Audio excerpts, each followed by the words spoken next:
La década de los años 60, una década dinámica, llena de cambios sociales, económicos y políticos en México y todo el mundo. Las cicatrices de la Segunda Guerra Mundial aún eran frescas, y como tal, la inestabilidad política era el pan de cada día.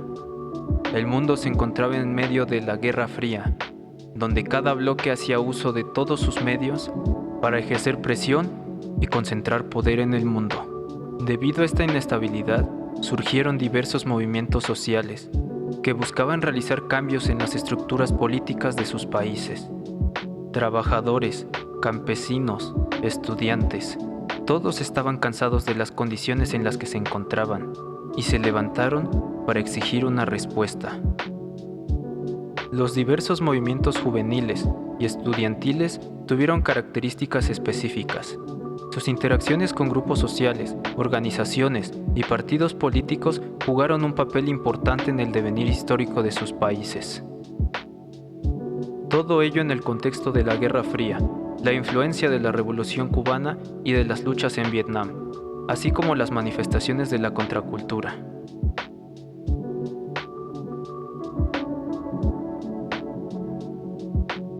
En México la situación no era diferente. Para el año de 1960, México se encontraba en la época del milagro mexicano.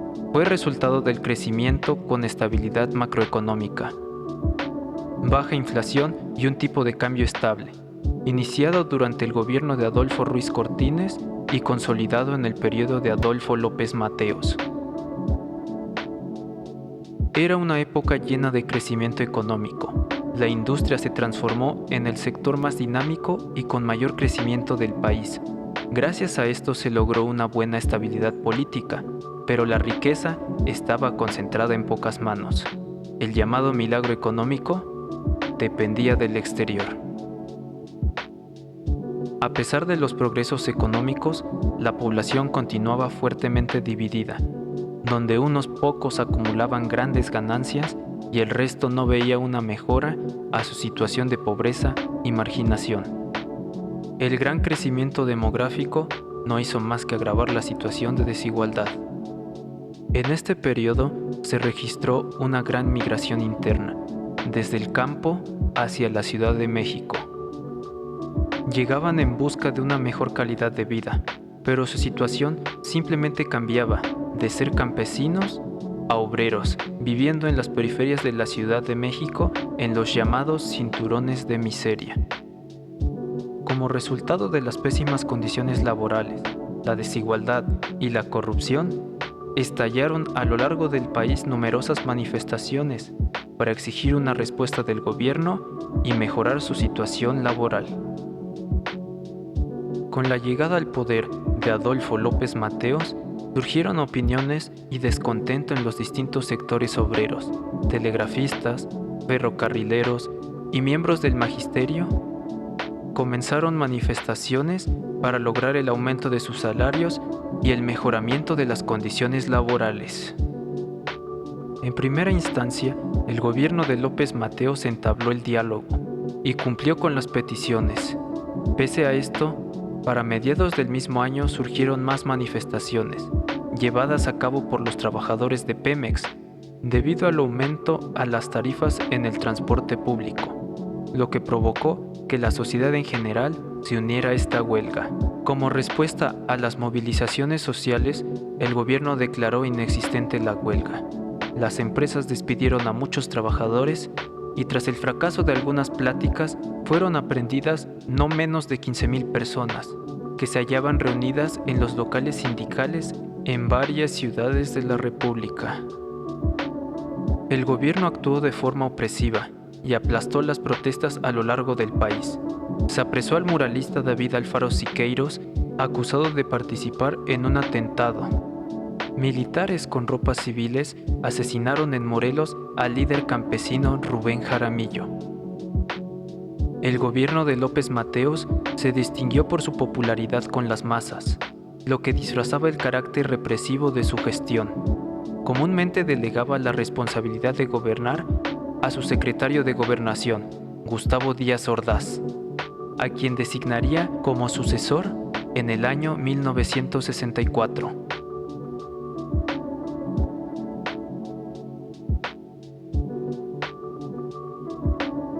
Díaz Ordaz tomó posesión el 1 de diciembre de 1964 y continuó con las políticas de desarrollo estabilizador del periodo anterior. Fomentó el desarrollo económico. El Producto Interno Bruto Nacional se mantuvo en un crecimiento de entre el 6 y el 8%, y la inflación se sostuvo en niveles bajos en un 2.7%. El crecimiento y desarrollo de México se hizo notar en el mundo, y por esto se decidió que fuera la sede de los Juegos Olímpicos de 1968.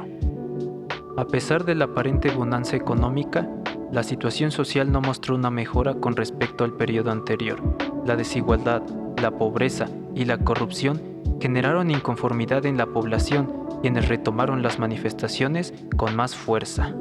El gobierno de Díaz Ordaz respondería a las manifestaciones con una implacable fuerza opresora. La incorporación a la lucha por parte de los profesionistas fue mucho más notable que en el gobierno anterior. Y a finales de noviembre de 1964, los médicos residentes del Hospital 20 de Noviembre demandaron el pago de sus aguinaldos, y cuando la solicitud fue rechazada, decidieron hacer paros parciales. El subdirector del ISSSTE rechazó la presión y ordenó el cese de 206 paristas. En el curso de 22 días ocurrieron suspensiones ocasionales, hasta que el presidente se entrevistó con los medios y el 10 de diciembre les prometió atención a sus demandas. A raíz de aquel despido masivo, nació la Asociación Mexicana de Médicos Residentes e Internos, que creó en torno suyo una corriente de solidaridad, naciendo así la Alianza de Médicos Mexicanos. El 13 de enero, la Asociación de Médicos Residentes reanudó los paros en todos los hospitales y centros del ISSSTE, del IMSS y de la Secretaría de Salud.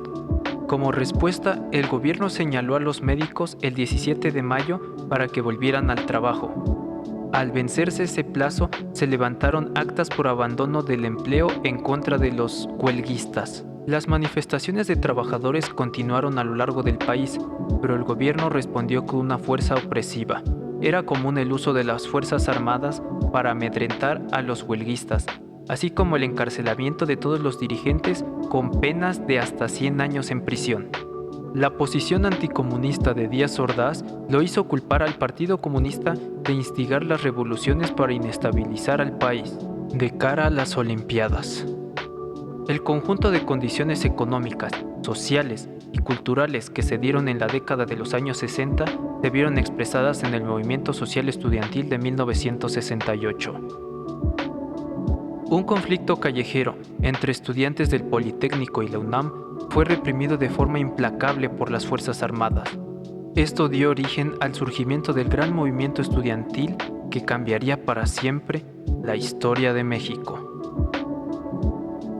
Se realizó un análisis acerca de los antecedentes políticos y sociales que culminaron con la masacre de Tlatelolco en el año de 1968. Se asume como dichas cuestiones fueron el resultado de esta tragedia, pues desde los años 50 se llevaron a cabo una serie de manifestaciones que expresaban su inconformidad al gobierno. En todos estos casos, las huelgas fueron disueltas por policías y militares. Las acciones y medidas que se llevaron a cabo por el entonces presidente Gustavo Díaz Ordaz tuvieron impacto y daño en el acto individual y colectivo de los estudiantes.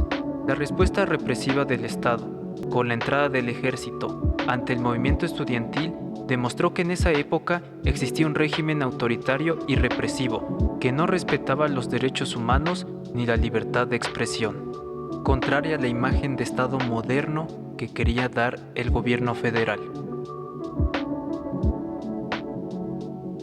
Los acontecimientos antes y durante el año de 1968 ayudaron a crear y consolidar la libertad de expresión de la cual gozamos a día de hoy. De igual forma hace ver la importancia de las luchas pacíficas entre la población y el gobierno para solicitar respuesta a los problemas sociales sin que vuelvan a ocurrir hechos violentos. La masacre de 1968 marcó un parteaguas en la vida política de México.